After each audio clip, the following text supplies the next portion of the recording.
ನಿಟ್ಟೆ ವಿಶ್ವವಿದ್ಯಾಲಯದ ಅಂಗಸಂಸ್ಥೆ ದೇರಳಕಟ್ಟೆ ಕೆಎಸ್ ಹೆಗ್ಡೆ ಆಸ್ಪತ್ರೆಯಲ್ಲಿ ಎಂಆರ್ಐ ನೂತನ ಯಂತ್ರ 3 ಟೆಸ್ಲಾ ಉದ್ಘಾಟನಾ ಸಮಾರಂಭ ನಡೆದಿದೆ.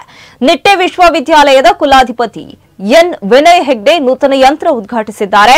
ಮಂಗಳೂರಿನಲ್ಲಿ ಮೊದಲ ಬಾರಿಗೆ ಈ ಯಂತ್ರ ಅಳವಡಿಸಿದ ಆಸ್ಪತ್ರೆ ಎನ್ನುವ ಕೀರ್ತಿಗೆ ಕೆಎಸ್ ಹೆಗ್ಡೆ ಪಾತ್ರವಾಗಿದೆ. ಹಿಂದೆ 1.5 ಎಂಆರ್ಐ ಯಂತ್ರ ಕಾರ್ಯನಿರ್ವಹಿಸುತ್ತಿದ್ದರೆ ಈಗ ಅತ್ಯಾಧುನಿಕ ತಂತ್ರಜ್ಞಾನವುಳ್ಳ ಯಂತ್ರ 3 ಟೆಸ್ಲಾ ಅಳವಡಿಸಿದೆ.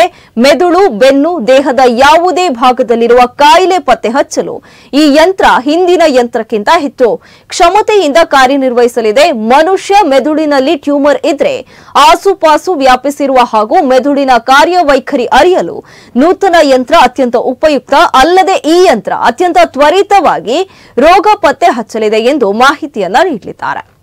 ಪ್ರತಿಯೊಬ್ಬ ರೋಗಿಗೂ ಅವನ ರೋಗವು ಎಷ್ಟು ಬೇಗ ಅದನ್ನು ನಿಭಾಯಿಸಬಹುದು, ಎಷ್ಟು ಬೇಗ ಅದನ್ನು ಡಯಾಗ್ನೋಸ್ ಮಾಡಬಹುದು, ಎಷ್ಟು ಬೇಗ ಅದನ್ನು ಕ್ಯೂರ್ ಮಾಡಬಹುದು ಎಂಬ ಆಸೆ ಇತ್ತು. ಪ್ರತಿಯೊಬ್ಬ ರೋಗಿಯು ಕೆಎಸ್ ಹೆಗ್ಡೆ ಆಸ್ಪತ್ರೆಗೆ ಬಂದವನು ಎಲ್ಲ ರೀತಿಯಲ್ಲೂ ಒಂದು ರೋಗವನ್ನು ಹೇಗೆ ಕಂಡುಹಿಡಿಯಬಹುದು, ಅದನ್ನು ಹೇಗೆ ಗುಣ ಮಾಡಬಹುದು ಎಂಬ ನಿಟ್ಟಿನಲ್ಲಿ ನಾವು ಅದನ್ನು ಲ್ಯಾಬೊರೇಟರಿ ಆಗಿರ್ಬೋದು, ರೇಡಿಯಾಲಜಿ ಡಿಪಾರ್ಟ್ಮೆಂಟ್ ಆಗಿರ್ಬೋದು, ಪ್ರತಿಯೊಂದು ಡಿಪಾರ್ಟ್ಮೆಂಟನ್ನು ಬಹಳಷ್ಟು ಹೆಮ್ಮೆಯಿಂದ ನಾವು ನಿಭಾಯಿಸ್ತಾ ಬಂದಿದ್ದೇವೆ. ಈ 3 ಟೆಸ್ಲರ್ ಮಂಗಳೂರಿನ ಮೊದಲ 3 ಟೆಸ್ಲರ್ ಅಂತ ಹೇಳಲಿಕ್ಕೂ ಕೂಡ ನನಗೆ ಬಹಳಷ್ಟು ಹೆಮ್ಮೆ ಮತ್ತು ಸಂತೋಷ ಆಗುತ್ತೆ.